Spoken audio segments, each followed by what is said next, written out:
First, we add a layer of biscuits. Then, smooth the lemon cream. Top it with biscuit crumbs. Let's make it!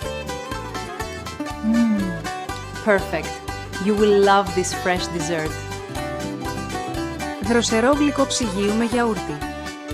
Ένα πανεύκολο καλοκαιρινό γλυκό με βελούδινη κρέμα γιαουρτιού και ζαχαρούχου και τραγανά μπισκότα.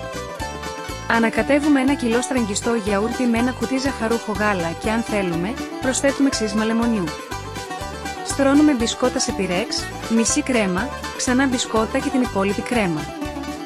Το αφήνουμε στο ψυγείο 2 με 3 ώρες να δέσει και πριν σερβίρουμε προσθέτουμε τριμμένο μπισκότο, τρούφα ή λίγο γλυκό του κουταλιού. Λίγα υλικά, ελάχιστος κόπος και μια κουταλιά γεμάτη καλοκαίρι.